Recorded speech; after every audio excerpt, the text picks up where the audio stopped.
what it is and how it is used. So I'd like to introduce it. I suppose it's always a good place to start. I was talking to somebody a few days ago who said to me, he said, oh, I'm a bit frightened of hypnosis because, he said, you wouldn't have it done to you if you didn't really need it. And the other thing he went on to say is, I think the thing that would really frighten me would be, what if something happened to the hypnotist whilst you were actually doing it? Would you be stuck there? Now, I suppose the good news actually is, this is somebody I know quite well, which is why he was so candid and frank, I suppose. But also, he's not the village idiot. And that's kind of important to appreciate, because he, in fact, is someone who's successfully run a number of businesses over a number of years. And I suppose for me it just highlights a problem. And the basic problem is, what is hypnosis, I suppose. Because if you look at kind of some of the things he's saying, you only need hypnosis if, I don't know, you're kind of completely mad, or you have some deep, desperate problem that needs fixing. Whereas, that's certainly true. There are conditions that people have problems that need fixing, and hypnosis is great for that. But a lot of my time, and increasingly, I find myself working with business people. Generally, people who want to succeed to a high level. And it's interesting, we're here in Wimbledon week and the World Cup, certainly Wimbledon week, it's probably fair to say, I wouldn't be as bold as to say 100% of people are using the services of somebody like me, but the vast majority are. They will call it a whole bunch of other things. They'll say, I have an NLP coach, or I have a psychologist, or I have a mind coach, or performance coach, and there's a number of descriptions, or we visualize before a game. Now, a friend of mine once said to me, she said, well, what's the point of all this visualization? Because surely you just go out on court and kind of, 6 love, oh, job done. and of course, we were talking about Pete Sampras at the time, and the problem actually is that people realize that life doesn't work like that you can't just visualize that.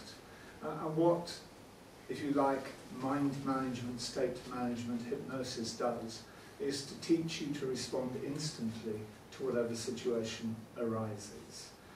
And that is the key for using hypnosis for performance. To go back to problems, again, a lot of people will say, oh, you mean stop smoking? I can't honestly remember the last time I saw smoking.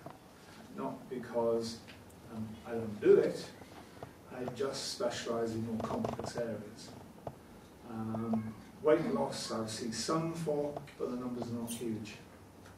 I tend to really specialise in depression, ME, chronic fatigue, anxiety, panic, trauma, all the fun things in life really. And these days you can get very good results. I suppose without being insensitive to anyone who perhaps comes from a medical background, I think perhaps the politest way I could put it is, there's a growing band of individuals who decline the pharmaceutical option and will look to empower themselves in a different way. And I guess, since this is the health and well-being group, it's something that you've all considered. The kind of other things that I will work on is things like pain relief, but only where people have a diagnosis, because otherwise it's just plain dangerous. Or much like the guy who rang me about a year ago, and what he was describing sounded to me very suspiciously like he had potentially cancer, and he wanted to do hypnosis for it. And I'm thinking, no, that's not really a good idea, really. In fact, it's a very bad idea. In terms of every single person in this room goes into hypnosis every single day, somewhere between 5 and 10 hours a day. Anyone noticed your hypnosis? It's interesting you should say, who said sleep? Is that, yeah, okay. It's interesting you should say sleep, because I suppose sleep is a misunderstanding of hypnosis, that people often say, you're going to be put under. Well, that's the undertaker. Or you're going to be put to sleep. That's the vet. And there is this connection with sleep. And it's not helped by the fact that the term hypnosis comes from the Greek word sleep. But it's not sleep. It's definitely not. However, the link with sleep is that to go into hypnosis, to go into sleep rather, and to come out of sleep, you have to go through a form of hypnotic state.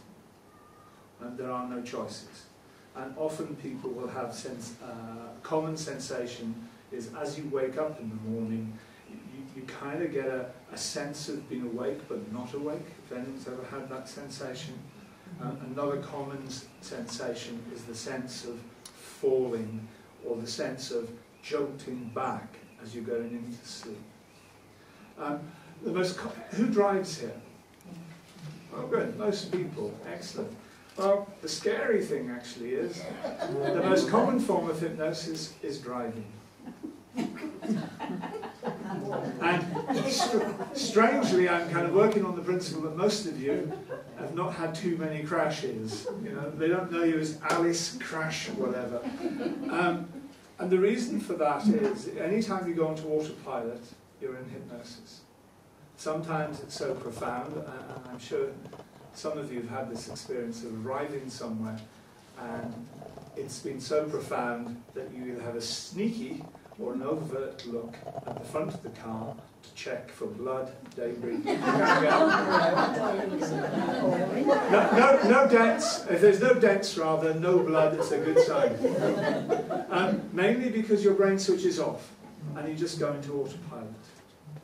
And that's probably the most common form of hypnosis that everyone actually experiences.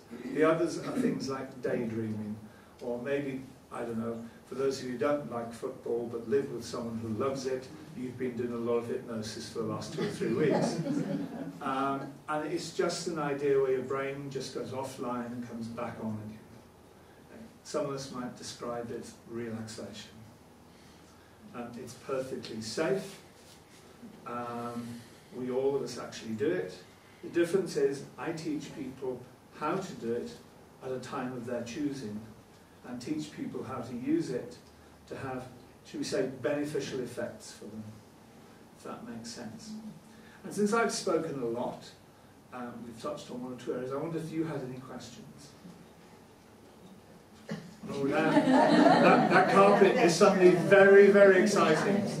Do you use it for phobias? Oh. Yeah. Any? Pretty much, yeah. Looking at phobias, the first thing I would do with phobias is it's always worth asking the question, is it a real phobia or not? Because anyone you talk to about phobias will have a belief system about it. I remember I was doing a talk for the WI, and there was a woman there who said, "Oh, I've got a fear of heights. I've got a phobia of heights." And I said, "Oh, that's interesting. How long have you had that?" She said, "Well, when I was 7, I was on Ely Cathedral." And so I said, "Oh, you're not on there now, you know." And that's kind of really important to understand. So anyone who broadly ever says to me, "I know where it started," it's highly unlikely it started there. It's very, very unlikely. For the simple reason, phobias, true phobias, tend to be started at a time that you can't remember. And that's the reason they're a phobia. And that's why people will say things like, "I know the logic, I know the science, but why do I have the fear?" The other thing with phobias and fears is this. If you have something that makes you run screaming, or heart palpitations, you need to run away to remove yourself, or if you cannot do it at all, like often people will say to me, "I have a phobia of flying." And my normal question is, when did you last fly? Or where did you last fly? If they've flown, they've got a phobia, they've got a fear. Entirely different. Generally the difference is somebody with a phobia cannot do it. somebody with a fear can, but loathes it. And so often you need to differentiate between the two. The spiders come under fear. Well, it depends on what happens when you see one. I mean, you see, the thing with spiders is some people, it depends on what happens. I didn't intend talking about spiders because there's usually somebody in the room who will run screaming, but I won't happily talk about spiders. You know, you have to look at what's your reaction. See, I can see from your face you're pulling a face, but does that actually mean that you know, if you see one, what happens? I have to kill it. Yes, ask it to leave. Ask it to leave. If I keep seeing you, I might get rid of it. Well, you can come and have my spiders any day. You see, what I would actually say to you about that, I understand the point you're making. I would say to you, you're more likely to have a fear than a phobia, purely and simply because if you can kill it, there's an interesting indicator there. Most people who have, I mean, I worked with a woman many years ago who, it was at a time when there was less television channels, you'll see why in a moment. She could never watch BBC Two because of the wildlife programmes. And she, if a snake came onto TV, she would run screaming from the room. She'd have to lie down in a darkened room for an hour or two, and maybe then would surface. You couldn't use the word. I mean, the only way I could get around it was to call it asps. It's the only word I ever found that didn't get a screaming. Because sometimes you just have to mention it. And for her, it's a true phobia. Different kettle of fish to a fear. Which is the easiest, debatable, depends on how it's set up. But if you can kill it, but also if you talk to other people, you pulled an interesting place. What is it you don't like about them? Oh, I don't know. I just don't like them. If one runs across the room, if my husband's up there, I just grab a glass and stick it over it, and my husband wait until my husband comes out to get rid of it. What did the rest of you notice about what she just said? I can put a glass over it. Ah, you missed the important bit. I can't hear you. No, you missed the important bit. She's frightened. No, you still missed the important bit. No. You see, the reason I make the point is because obviously this is something I do a lot of. But the bit you all missed, including you, and the bit I want to explore with her is, what's so important about the spider running? Because you don't know where it's going. No, but actually, often people, when you dissect, sorry, no pun intended, when you dissect the aspects of the fear or the phobia, it's generally not the spider itself, it's aspects of the spider. So it can be, a very common one is the actual movement stroke running of the spider. The other thing that's quite common is the hairiness of it all, or the number of legs.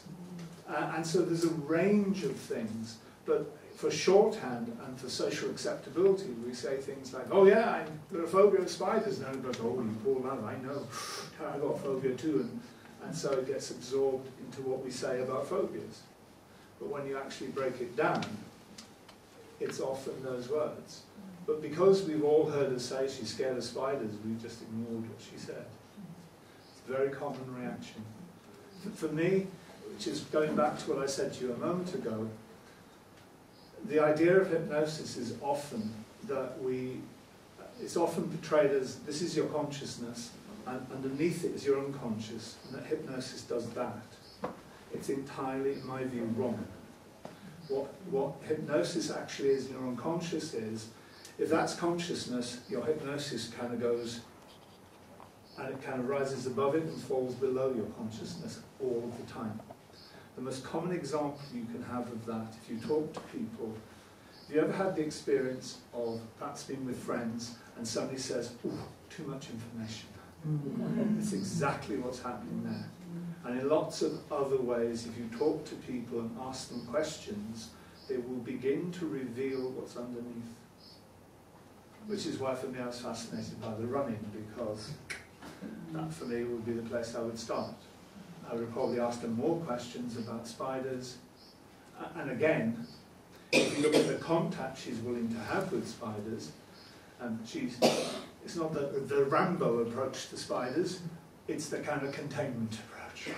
And she'll wait for someone to come and deal with it. If you look at the hurdle she's going over, then the hurdle's quite large. She's dealing with it. I have a friend of mine who, she's kind of fairly high-powered businesswoman, and as she says,